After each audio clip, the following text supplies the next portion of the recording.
memberikan kepada engkau petunjuk dari Al-Quran, memfardukan engkau, mewajibkan mengikutinya, menerangkan kepada umatmu, menjelaskan, mencontohkan, akan mengembalikan engkau pada tempat kembali. Ya, makanya Ibnu Qayyim Al-Jauziyah mengarang kitab Zadul Ma'ad, bekal untuk pulang. Dan itu pasti, ya, waktu kembalinya itu pasti disebut dengan mi'ad. Innallaha la yukhliful mi'ad. Allah nggak mungkin nyalahi janji. Satu saat kita akan pulang.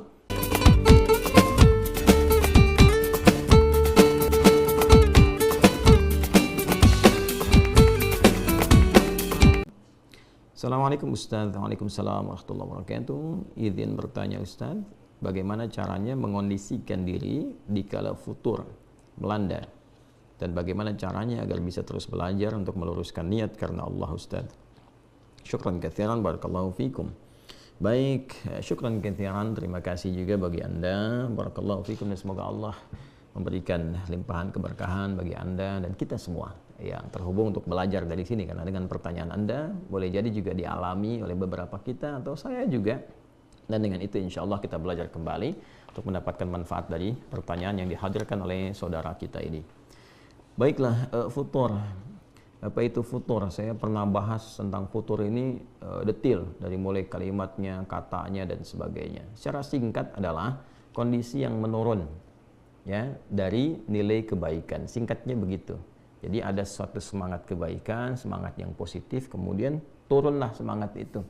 Wujudnya dalam bentuk kegiatan amal soleh, misalnya kegiatan yang positif, yang baik, yang soleh. Bentuknya bisa ibadah ritual atau juga sosial.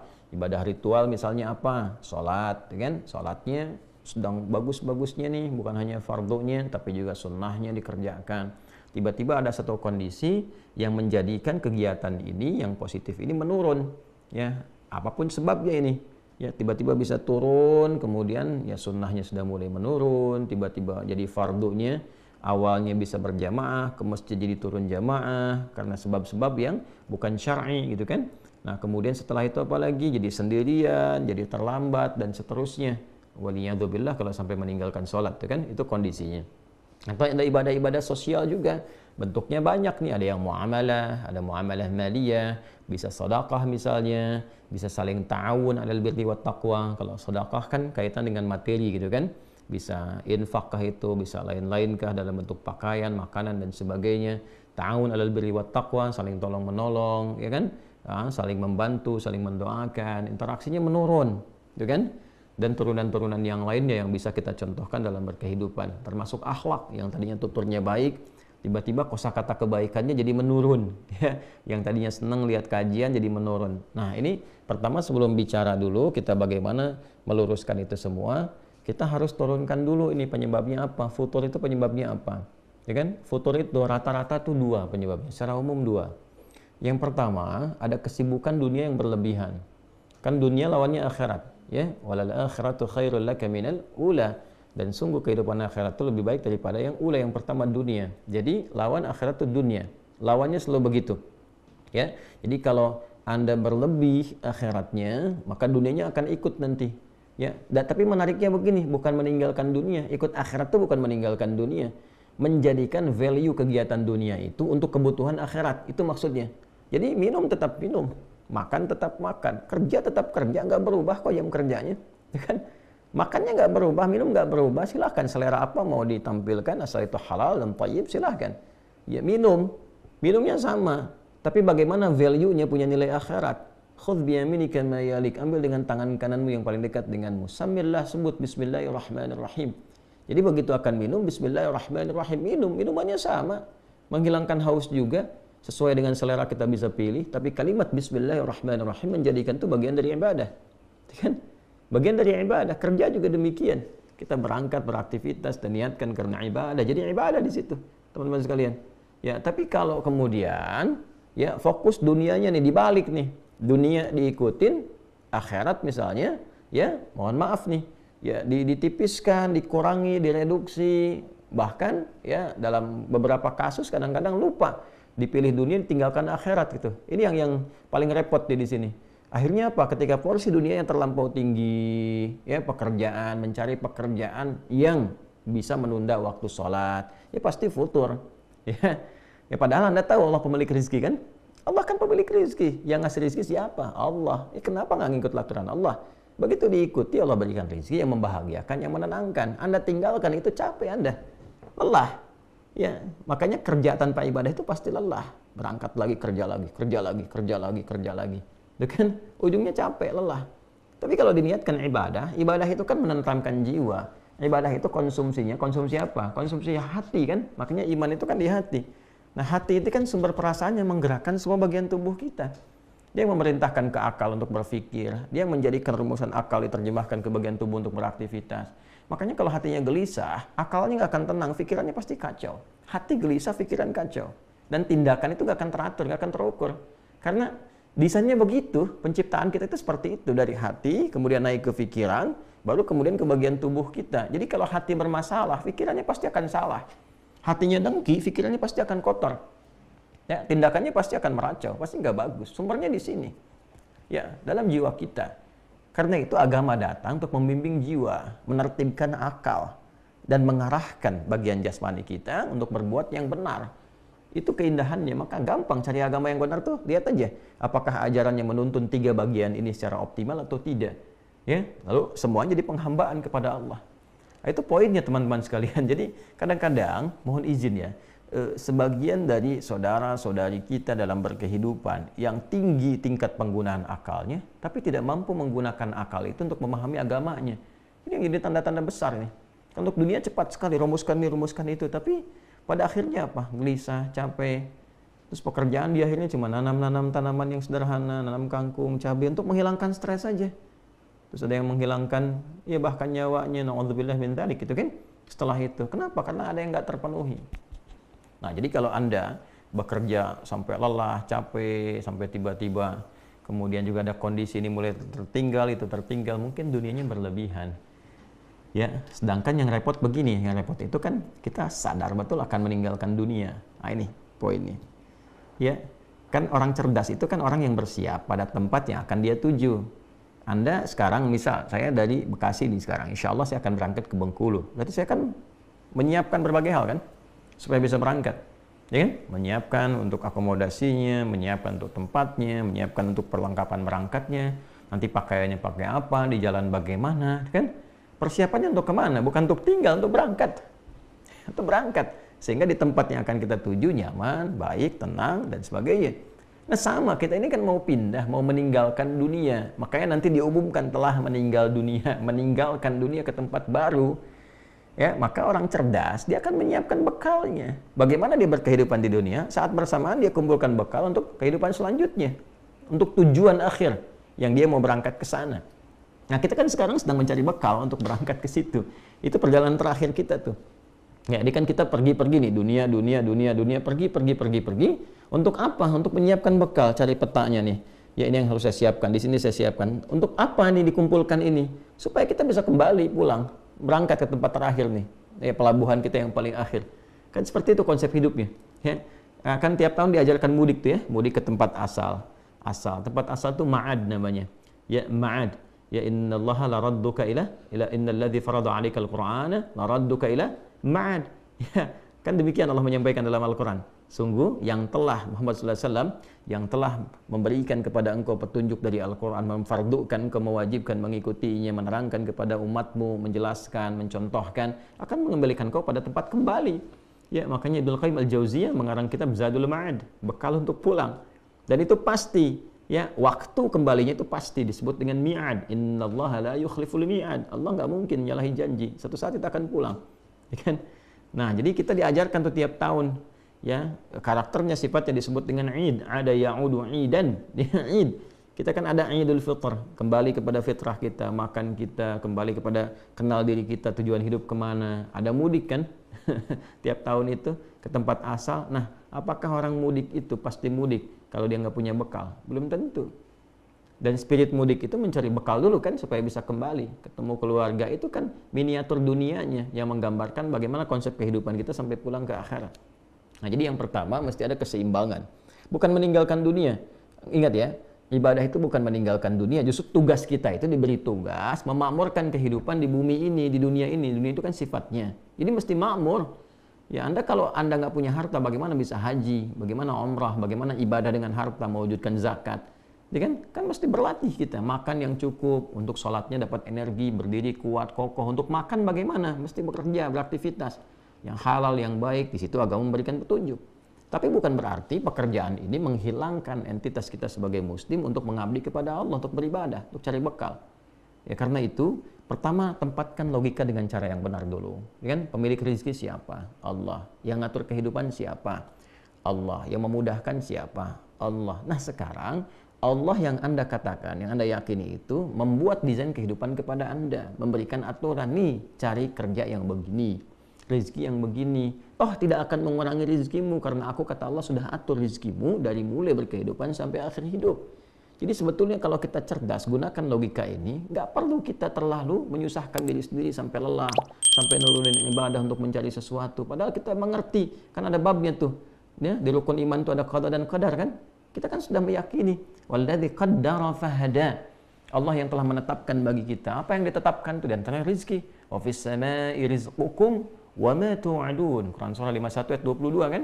Ya, dan di langit telah ditetapkan rezekimu dan dijanjikan akan diberikan. Nah, nanti kalau sudah punya keyakinan yang kuat, gak akan tertukar rezeki ini, pasti diberikan sesuai dengan kemaslahatan kita. Bikin rencana. Saya pengen haji, pengen bisa zakat, pengen begini, pengen sedekah. Lalu berikhtiar. Tempatnya di mana? Dari mulai belajar dulu, karena kan amal bersanding dengan ilmu. Makanya ain lam mim lam. Hurufnya sama jumlahnya, 3 huruf dan semua jenisnya sama. Ada ain, ada mim, ada lam. Cuman beda nanti awalnya. Kalau untuk ilmu, untuk bekalnya dulu, lamnya dulu, ain lam mim jadi ilmu alima.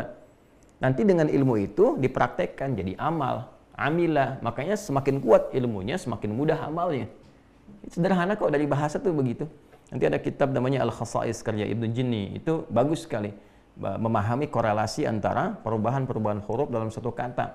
Ya, misalnya ada ain, lam, mim tadi, kalau lamnya pindah ke akhir jadi apa, ini jadi apa, ada keterkaitan. Makanya ilmu orang semakin tinggi, semakin luas wawasan, semakin mudah beraktivitas dan semakin ringan pekerjaan. Makanya Quran datang dengan risalah ilmu, Iqra, suruh baca. Ya afala yanzuruna ilal ibili kaifa khuliqat, diminta riset. Inna fi khalqis samawati wal ardi wa ikhtilafil laili wan nahari la ayatil liulil albab, diminta berpikir, menganalisis supaya pintar. Jadi muslim itu pintar, jadi muslim itu cerdas. Ya, muslim itu kuat argumen. Makanya interaksi dengan Quran ini dipertajam, belajarnya dirubah cara berpikirnya supaya berkemajuan, mencerahkan gitu. Itu poinnya. Ya, jadi penyebab futur yang pertama adalah larut dalam dunia yang tidak berimbang konsepsinya dengan apa yang Allah ajarkan kepada kita. Terlalu banyak nih porsi dunianya, tapi nggak diimbangi dengan petunjuk-petunjuk beribadah, ya, dengan konsep akhiratnya. Sehingga rasanya apa? Rasanya pasti akan dirasakan, ada penurunan, ketidakseimbangan dan sebagainya. Pasti dirasakan. Kalau nggak percaya, silahkan cek aktivitasnya, riset aja. Terlalu banyak begini pasti capek. Ya, karena jiwanya nggak mendapatkan asupan yang sesuai. Oke, jadi cara berpikirnya tempatkan dulu, bab qada dan qadarnya selesaikan dulu, ya kan? Yakin bahwa Allah itu yang mengatur rezeki, yang menempatkan segala hal sesuai dengan maslahat. Setelah itu baru rumuskan ikhtiarnya. Fa idza faraghta fansab wa ila rabbika farghab. Ya ayyuhan nasu kulu mimma fil ardi halalan thayyiba. Dari sini. Terus belajar saat yang bersamaan sifat qanaah. Supaya apa? Supaya menerima berapapun rezeki yang Allah berikan kepada kita. Nanti Allah itu, Masya Allah, Allahu Akbar, Allahu Akbar, Allahu Akbar. Itu mengatur kita dulu. Supaya kita pandai dan bisa expert ya dalam memanage harta yang Allah berikan. Jadi kadang-kadang dikasihnya pasti pas dulu nih sesuai kebutuhan. Supaya kita mampu memanage nih. Kalau kita sudah biasa mengatur yang kita lihat sedikit itu, kepada yang banyak nggak menghambur-hambur nantinya. Nggak mubazir. Ya, jadi kalau dari sedikit tuh kita dapatkan, sedikit itu kan kalau bahasa Qurannya cukup, ya, aghna wa aqna, membuat engkau kaya atau cukup. Nggak ada yang kurang. Yang kurang itu yang merasa selalu kurang. Yang merasa selalu kurang. Kalau kita mempersepsikannya sebagai cukup, psikologi Quran itu selalu cukup katanya, nggak pernah kurang. Jadi kalau dapat berapapun dibawa ke rumah, ayah bawa ke rumah, kompak dulu dengan istri. Berapapun yang Allah berikan kepada kita, insya Allah ini cukup. Itu dulu poinnya.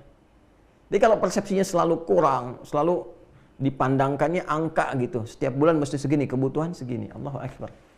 Saya di awal-awal masa pernikahan dengan istri dan kita mengontrak juga dan menikmati kehidupan itu gitu ya. Nah, nikmat aja karena ngelihatnya kan momen itu sederhana gitu kan. Ya, kalau ada kesenangan syakara, kalau ada ujian sabara gitu kan. Lalu Masya Allah kalau kita lihat dari kita mengajar misalnya, terus kacamata umumnya manusia yang menghitung begini, ya saya nggak pernah ngitung gitu. Saya ajarkan pada istri, alhamdulillah kita nikmati berapa Allah yang berikan pada kita, nikmati. Lalu suatu saat di akhir bulan, saya katakan pada istri saya, coba hitung deh kehidupan kita dari awal sampai akhir, berapa yang telah keluar. Dihitung sekian. Masya Allah, berapa yang Allah berikan kepada kita? Ya, setiap Buya dapat tuh berapa. Ya, kalau secara nalar nggak akan cukup. Ya, coba Anda bayangkan, ngajar satu kampus dapat 500.000 misalnya. Sementara ketika dicek di akhir bulan, loh kok 5 juta? Loh kok lebih? Loh kok sekian? Ya, dari mana gitu Allah berikan tuh? Ternyata kita tuh kadang-kadang kurang menyadari bahwa ada rizki min haitsu la yahtasib yang kita nggak sadar. Ya, kita mau makan, tiba-tiba tetangga kirim makanan, ya kan? Masya Allah, kita tiba-tiba mau minum, kita mau makan bareng-bareng, ketemu teman dibayarin, kan Allah yang nitipin juga gitu. Ya, tak sadar ternyata yang Allah kasih dalam sebulan itu nggak pernah kepake. Jalan-jalan, nah ini qanaah namanya. Nah makanya tanamkan dulu babnya secara lengkap.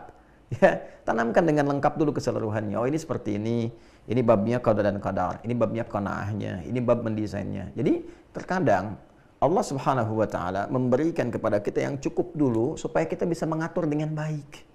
Nanti kalau sudah bisa mengatur harta dengan baik, Allah amanahkan lebih banyak karena Anda sudah bisa ngatur. Supaya nggak jadi beban di akhirat nanti. Begitu cara berpikirnya. Ya, supaya nggak jadi beban, kan dihisab juga. Untuk apa dikumpul-kumpul? Digunakan juga enggak. Cuman buat dilihat, kasihan hidup seperti itu. Dan capek kerjanya tiap malam, pagi, mikirin dunia capek. Wah, nyeting ini, nyeting itu, berangkat sini, berangkat. Capek. Terus kalau udah dapat, dimakannya berapa sih? Ada dapat sebulan 1 miliar, yang dimakan berapa? Terus dikumpul-kumpul juga cuma buat dilihat-lihat, cek, lihat. Buat apa? Ya, Anda tampil ada yang lebih kaya juga dari Anda kok. Terus termotivasi ngumpulin lagi, itu nafsu namanya. Ya, tapi kalau Anda mulai dari ibadah, tata kelolanya jelas. Ya, oh ini yang segini, demikian, ini untuk ibadah, lebihnya begini. Pulang juga nggak repot. Nggak ada ninggalkan keluarga rebutan warisan, berselisih. Tuh kan? Berumah tangga juga terukur. Nggak ada rumah tangga orientasinya harta, rebutan. Ini harta saya, harta kamu, harta saya juga. Repot juga gitu. Kalau seperti itu mana kebahagiaan, sakinahnya mana? Ya, mawaddah rahmahnya seperti apa digambarkannya? Maka yang pertama adalah bangun keseimbangan dalam kehidupan dunia. Jangan berlebihan juga. Itu poinnya. Yang kedua, penyebab futur itu maksiat. Ya, penyebab futur yang kedua adalah maksiat. Mulai bergeser dari jalur ketaatan. Ya, mulai mata dipakai pada yang tidak tepat. Alih-alih memandang yang baik, memandang yang kurang bagus. Lihat bacaannya apa, tontonannya apa. Kalau lihat di internet, di YouTube, apa yang dilihat. Ya kan? Nah, itu pasti akan berpengaruh karena virus kan. Keburukan itu kan virus yang menyebar. Nanti kalau mata terbiasa melihat yang tidak baik, yang salah, yang soleh sudah nggak sensitif lagi. Ya, kan selalu begitu rumusnya. Kanan dan kiri. Kanan dominan, kiri pasti akan berkurang. Kiri dominan, kanan pasti akan berkurang.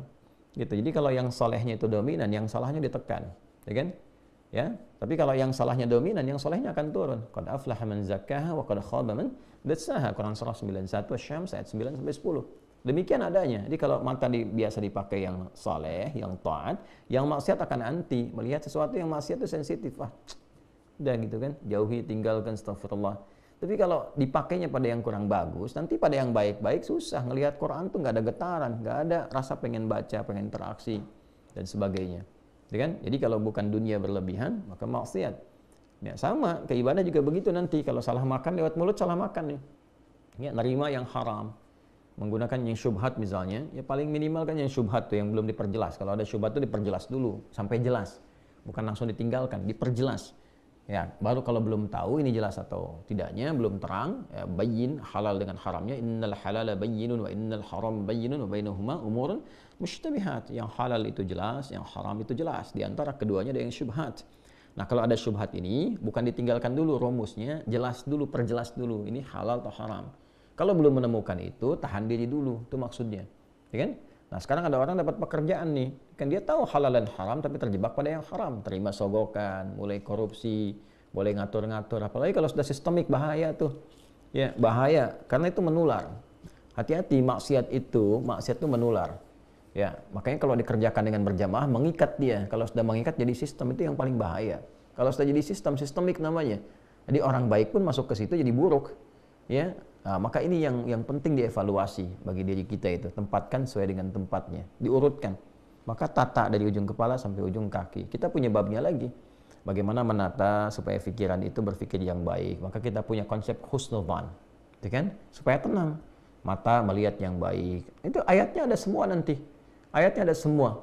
Ya, dari mulai dzan itu inna ba'dadh dhanni itsam, awas ada pikiran yang bisa berpeluang menghadirkan dosa seperti suudzon, merencanakan keburukan dan sebagainya, ya kan? Memikirkan yang jelek, memikirkan tentang adu domba, namimah, ya qattat dan sebagainya. Dalam hadis itu hati-hati tuh ya, ada peringatan-peringatan itu. Nah, kemudian apalagi teman-teman sekalian, turun ke mata, Quran surah ke-24 ayat 30 untuk laki-laki, 31 untuk perempuan, kullil mu'minina yaghuddu min absarihim, jaga pandangan supaya nggak salah, supaya nggak futur. Ya, kemudian ke lisan, jaga lisan, jangan berkata yang kotor. Ya ayyuhalladzina amanu la yaskhar qaumin qaum, jangan saling mencela, la yaktab ba'dukum ba'dha, kan? Jangan bergibah, jangan bikin hoax. Wailul lil mukadzibin, celaka kalau berdusta. Jaga supaya enggak futur sampai ke ujung kaki. Nah, kalau tubuh kita sudah terjaga dari yang salah, yang soleh muncul. Itu cara kerjanya, seperti itu kinerjanya. Nah, sekarang kalau bagian fakrah atau paragraf bagian selanjutnya, pertanyaan turunannya, kalau sedang terlanda itu bagaimana cara mengobatinya? Kan? Yang pertama adalah dengan zikrullah. Zikrullah, ingat kepada Allah. Ingat Allah itu adalah bagaimana mengingat kita untuk menghamba kepadanya. Kan itu hamba. Kalau sudah paham begitu, terus pakai ilmu. Bagaimana desain kehidupan kita ini? Oh, sadar kita mau pulang, kan? Dilihat ma'rifatul insan, kenal diri sendiri. Nanti setelah itu jadi ma'rifatul rahman, maka kita kenal Allah, Sang Rahman, Sang Rahim. Ya, kita tahu jalan hidup kita, duduk dulu, kenal nih kita mau kemana, kan mau meninggal nih, mau pulang, tanyakan apa meninggal akan dalam keadaan begini, sifat jelek begini, nggak punya kenangan baik, dihujat banyak orang, ke akhirat juga terancam, apa mau seperti ini? Sementara Allah menampilkan sifat rahman, memberikan rahmat. Qul ya ibadiyalladzina asrafu ala anfusihim la taqnatu min rahmatillah. Muhammad SAW viralkan kepada semua umatmu, jangan memvonis diri berlebihan. Aku ini punya rasa kasih yang dalam, perhatian yang luas, jangan putus asa dari rahmatku. Kau mau berubah sekarang aku bimbing, kata Allah itu begitu. Ya, berubah. Innallaha yaghfirudz dzunuba jami'a. Allah ampuni semua dosanya kalau kau mau tobat. Maka dari situ nanti turun istighfar. Istighfar itu melembutkan hati. Makanya sering istighfar untuk mencegah futur. Istighfar, astagfirullah. Itu untuk mencegah futur. Salah satu kalimatnya itu. Ya, nanti latihannya yang paling bagus tuh, yang paling kuat ke jiwa itu menjelang fajar, waktu sahar. Ya, wabil asharihum yastaghfirun, Quran surah 51 ayat ke-18. Ya, wabil asharihum yastaghfirun. Ya, setelah tahajud menjelang subuh astagfirullah. Itu lebih kuat ke jiwanya. Nah, nanti terbiasa di lisan. Naik kendaraan astagfirullahaladzim, astagfirullah. Nah, itu mau balikin lagi suasana kita tuh. Sadar. Nah, setelah itu tingkatkan ibadah dengan ikhlas. Atur dulu pelan-pelan supaya mendapatkan kenikmatan. Cari waktu-waktu yang meneduhkan kepada jiwa, tengah malam, 2 rakaat dulu. Ya, setelah itu witir 1 rakaat, renungkan kehidupan kita sampai kita merasakan sentuhan pada jiwa, keluar air mata, tenang pelan-pelan tuh. Nah, segar kembali tuh. Ya, setelah segar baru tingkatkan pada aspek zikir yang lain. Zikir kan banyak. Ya, dari mulai tadi kalimat thayyibah, kemudian berdoa, doakan zikir. Wadhkur rabbaka fi nafsika tadarruan wa khifatan wa dunal jahri minal qaul. Quran surah ke-7 ayat 205. Sebut nama Allah, berdoa maksudnya. Berdoalah engkau, ya. Berdoa, minta, curahkan suasana hatimu, curhat sama Allah dengan suara yang lirih, yang baik, yang menyentuh kepada jiwa. Itu disebut dengan zikir.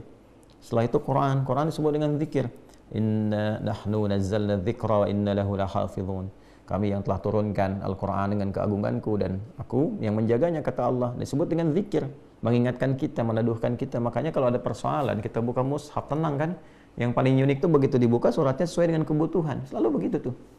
Ingat sama Allah. Ingat. Setelah itu salat kan ada. Salat disebut zikir. Wa aqimus salata li dzikri. Quran surah ke-20 ayat ke-14. Kalau sudah nyaman, sudah sadar dengan itu, cari teman yang baik. Ya. Sohbatul ashab itu menemani teman-teman yang sahabat-sahabat yang baik, menyeduluka ala khair, mengantarkan engkau kepada kebaikan. Ya, cari teman-teman yang baik, komunitas yang baik. Ya, misalnya di tetangga cari yang baik-baik, di kantor cari yang baik-baik. Itu menjaga kita untuk istiqamah dalam kebaikan. Jadi saat kita sedang menurun, ini nanti akan mengingatkan. Ya. Kemudian cari ustaz-ustaz yang positif, yang baik, ulama-ulama yang saleh, yang kata Nabi itu ya, khiyaru ibadillahi atau kama qala Rasulullah sallallahu alaihi wasallam, hamba-hamba Allah yang terbaik itu idza ru'u dzukirallah. Kalau manusia lihat itu, lihat aja wajahnya itu mengingatkan kepada Allah. Ya, itu ada hadis yang sahih itu. Ya, di antara hamba Allah yang terbaik itu kalau Anda lihat itu, lihat aja itu, ya. Terus Anda langsung ingat Allah itu. Ya, mau tobat, mau jadi lebih baik, pengen hafal Quran, pengen meningkatkan sholat, pengen dekat dengan Allah. Karena itu ada beberapa ulama itu yang seringkali kalau sedang futur, dan ulama ada futur juga tuh, ya lemah mengajar misalnya, atau sedang jenuh apa. Nah, kadang lihat ulama lain tuh. Lihat, kalau dulu datang ke majlisnya, Masya Allah ke majlisnya, hanya untuk lihat aja, udah gitu semangat lagi, pulang lagi. Sekarang Masya Allah sudah ada fasilitas di media sosial, tinggal lihat begini, Masya Allah, energi lagi. Ya kadang-kadang anak-anak pesantren kan tahu ya, lihat syekhnya, lihat gurunya gitu kan. Kita sekarang banyak, figurnya banyak sekali, lihat pengen siapa dan seterusnya. Itu meningkatkan kembali kebaikan-kebaikan. Ya, apalagi punya guru yang baik bisa membimbing, teman-teman saling mengingatkan. Cari teman-teman tuh. Itu yang bisa bikin kita istiqamah. Nah, kalau sudah seperti itu, Allah akan kirimkan penjaga. Ya, tsumastaqamu tatanazzalu alaihimul malaikah. Kemudian orang-orang yang qalu rabbunallah, mereka berkata Tuhan kami adalah Allah. Istiqamah di situ. Nah, nanti Allah kirimkan penjaga, malaikat penjaga. Yang pertama bentuknya burhan. Burhan itu penjaga diri kita dari perbuatan maksiat. Jadi pengingat, dalam hati kita ada pengingat. Ya. Nah, ini yang kadang-kadang kalau sedang turun diingatkan, ayo semangat, semangat, ya kan? Ayo sudah azan, siap-siap. Tanpa sadar tuh kalau udah terbiasa tuh di hati kita ada pengingat, itulah burhan. Menjaga kita dari perbuatan maksiat. Ya, dan ada yang mengingatkan kepada jiwa takwa. Ya, fa'alhamaha fujuraha wa taqwaha. Kalau jiwa takwa otomatis tuh mau adzan diingatkan. Nanti kalau burhan tuh ada maksiat langsung di dalam diri kita tuh ada pencegah. Jangan lakukan ini, ditimbang lagi. Kadang-kadang kencang tuh, gitu kan? Itu burhan namanya. Laula arwa'a burhana rabbih, ya kan? Walaqad hammat bi wa hamma biha laula arwa'a burhana rabbih, ya. Itu burhan di surat Yusuf kan demikian. Nah, nanti kalau itu kita sudah siapkan, terus konsisten, semua disiplin ilmunya kita dudukkan dengan baik, insya Allah semangat itu akan terus ada. Ya, semangat terus ada. Dan sirah itu dipelajari, sirah. Anda profesinya apa? Jangan membahas yang tinggi-tinggi dulu. Profesi Anda dulu apa? Supaya hidupnya terukur. Ya, terukur, lebih jelas, lebih baik gitu. Dan optimis. Optimis. Nah, hal-hal semacam itu yang penting tanamkan pada diri kita. Jadi kalau kita punya qanaah, terukur, menempatkan sesuatu sesuai dengan tempatnya, maka hidup akan menjadi lebih mudah. Ya, sederhana, mudah, menyikapi setiap kadar Allah itu dengan lapang, dengan nyaman, dan lebih membahagiakan. Walaupun untuk memulainya butuh perjuangan. Dan perjuangan itu biasa. Ya, hidup itu kan seperti itu. La tarakabunna tabaqan an tabaq. Setiap tahap kita akan lalui. Lelah, ya, insya Allah lelah ya, kita hidup buat lelah kok. Ya, nanti istirahatnya saat meninggal kita istirahat. Ya, lelah aja dulu, tapi kalau lelah diisi sama ikhlas niatnya benar, insya Allah tubuhnya nggak terlampau letih gitu. Ya, tapi kita menikmati apa yang kita kerjakan.